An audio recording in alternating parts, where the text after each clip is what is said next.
We went back and forth for quite a while trying to decide whether or not to make this video, just to grieve privately. And once you put something out there, you know, it no longer belongs to you. But ultimately we came to the decision that we did want to share this story because we want to honor and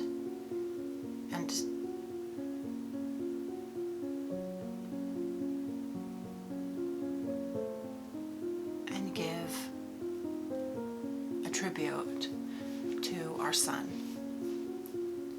So this is our stillbirth story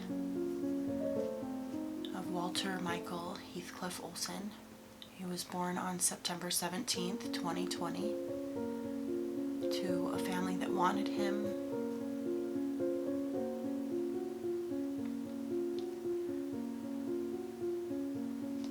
and cherished him. It's difficult to make this video because I think partly I'm still in denial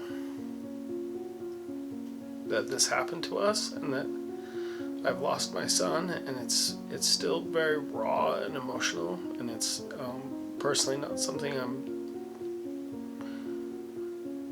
really look forward to or enjoy talking about because my son isn't here with me.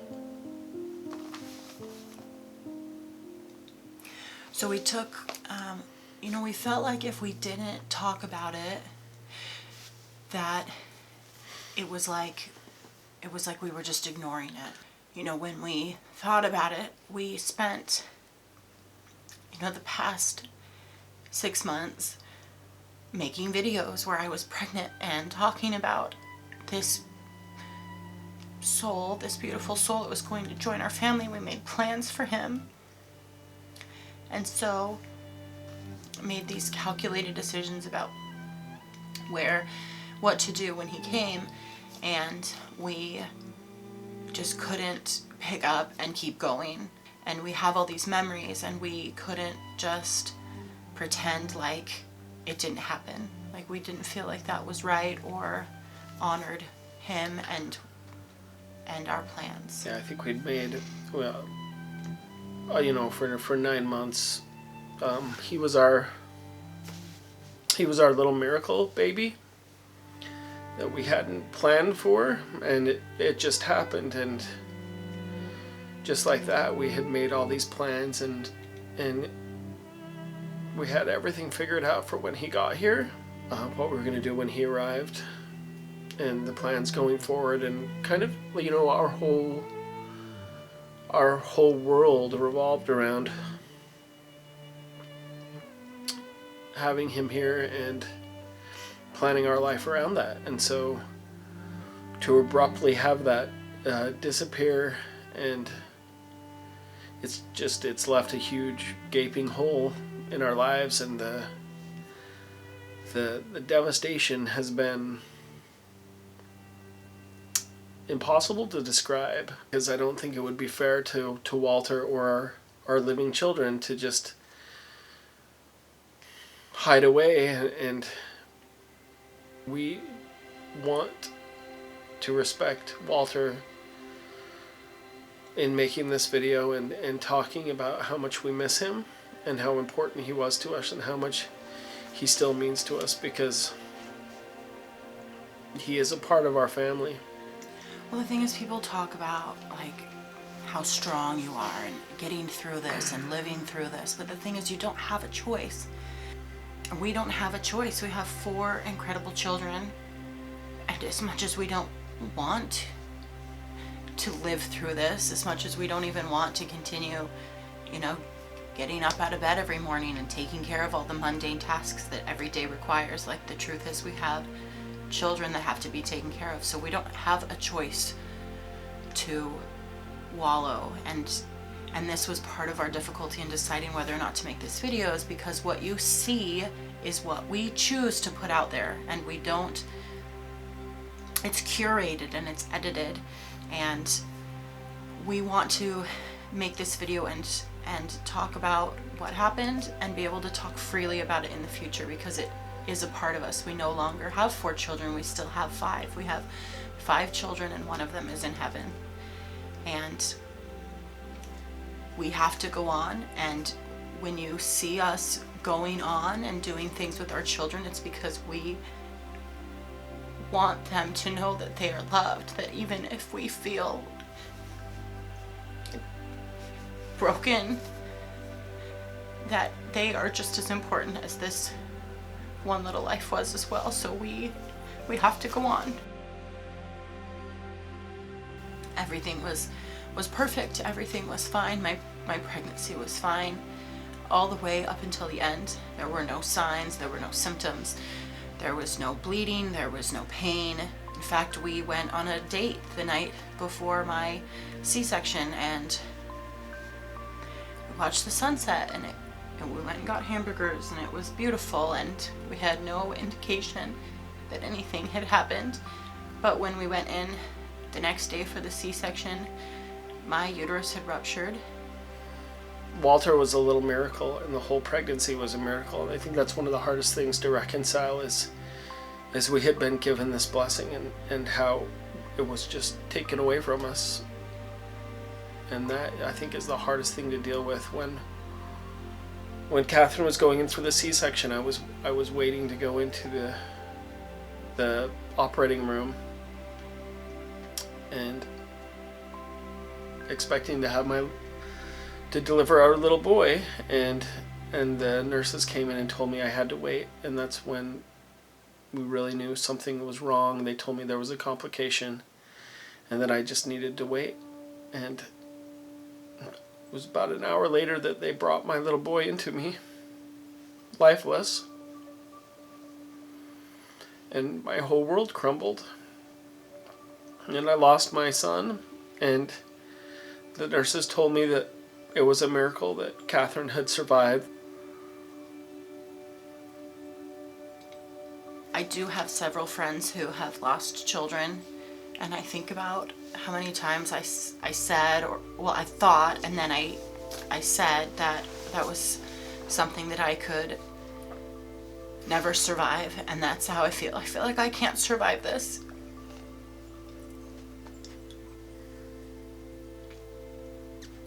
And there's no words to express the pain. But again, like, the only thing that we can do, and the only thing that we can keep repeating, is that we have to go on for all of our children, and we have to believe that we will see him again. So we wanted to do a little tribute and talk about the plans that we made for him and what we knew about him. So, like Gabriel said, this was a miracle. His pregnancy was, his conception was. We have struggled with infertility for our entire marriage, and we did absolutely nothing to try and get pregnant with Walter. And I knew the moment that I was pregnant, and I knew the moment that I was pregnant that it was a boy. We never found out the gender, but I knew it was a boy, and I knew who he was. And he was also really strong. He was the strongest out of all of our babies when I felt him, and I could feel him really early.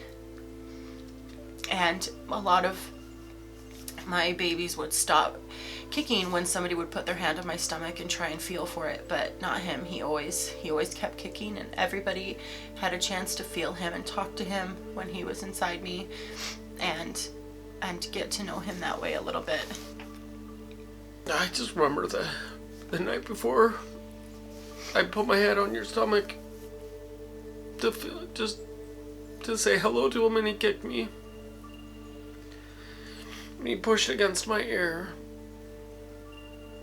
He was really interactive with the other kids, and with Gabe and with me, and he loved going on walks. He was always really active when we went on walks, and he loved swimming. He was always super active, and I feel like whenever I went swimming, he just kind of settled down and enjoyed the extra rhythm of the water on top of the water in the womb.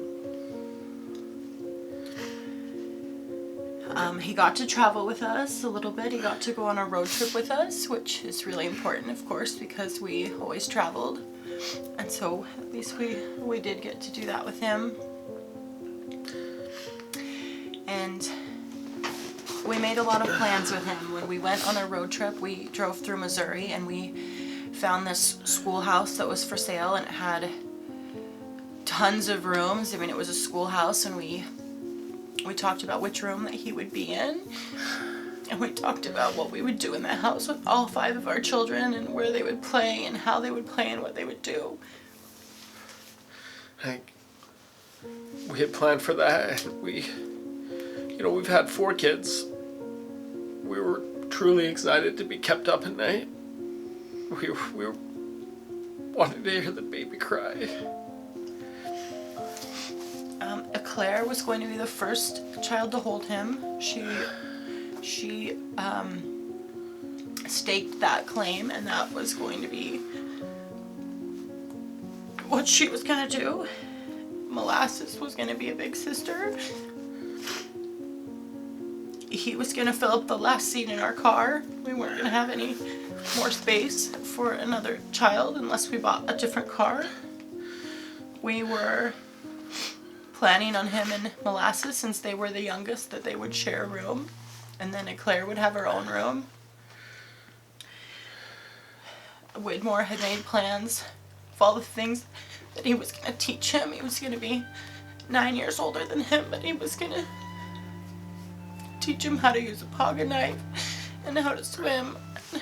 Go fishing. We had plans, all the plans of the boys' things we were going to do.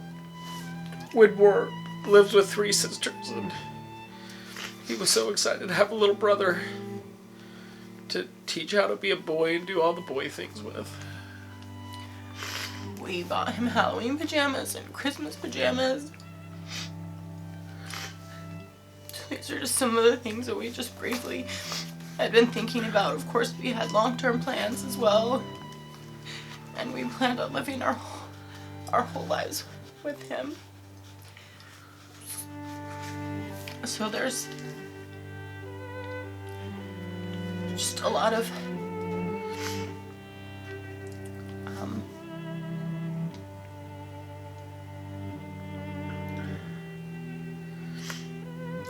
so there's all the things that you can't see, and talking to funeral homes and making preparations for something we never even considered. And there's just a lot of pain that you don't know people are going through, or that you never see, that you can't understand when you're not, when you haven't experienced something like this before. I think what we've realized is the pain is never going to go away, and I don't know that we would want it to. But this is something that I think you can't understand until you've experienced it. I have never felt this low and sad in my entire life. And we've been crying every night, trying to seek answers that aren't there. I think I shared this with Catherine, but I did feel an inspiration one night that I could feel Walter's presence. And I gave him a hug, and he hugged me back. And we both just felt a sadness that he wouldn't be able to live here on Earth with us, but I could feel that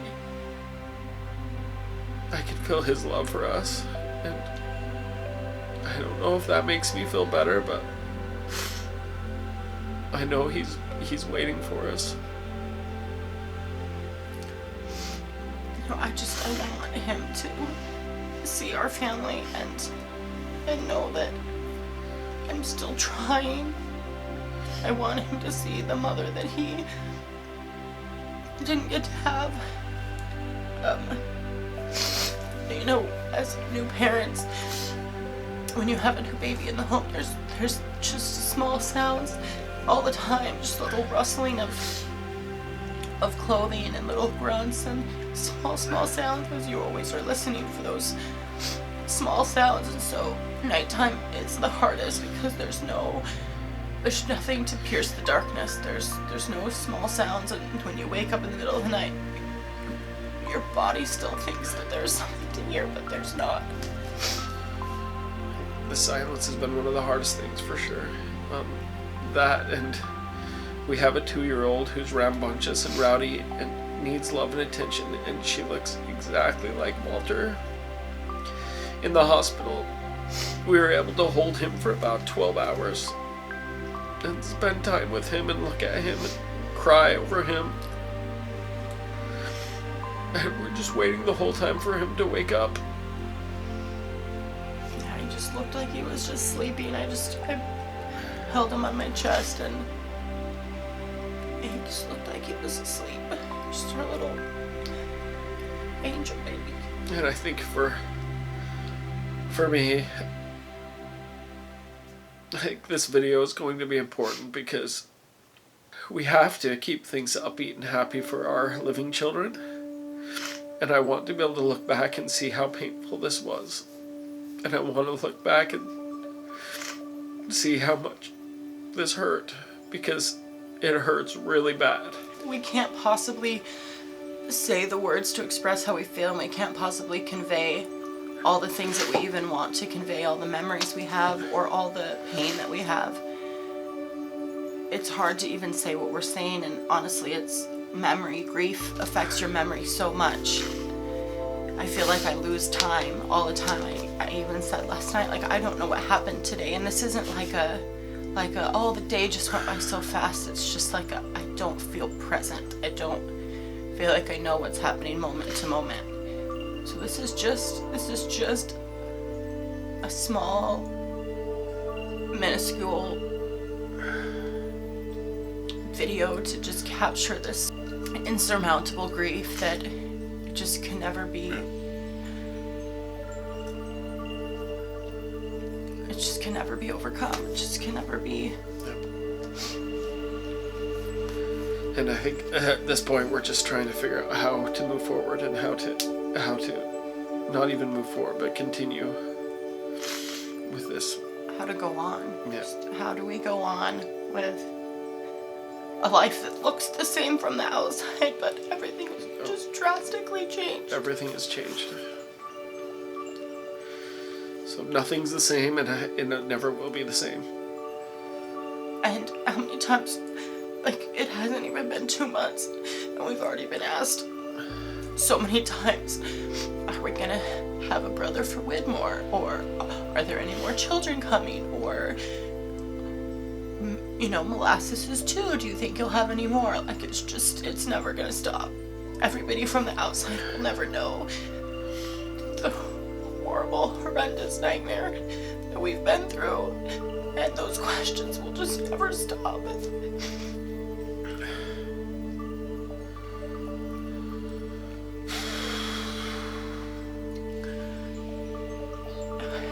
So we could keep talking in circles and just explaining over and over that this is a horrible tragedy and it's the worst experience of our lives. But we want to say more than anything that we wanted him, and we love him, and he was our baby, he was our son, he was important to us, and he mattered to us, and he did live.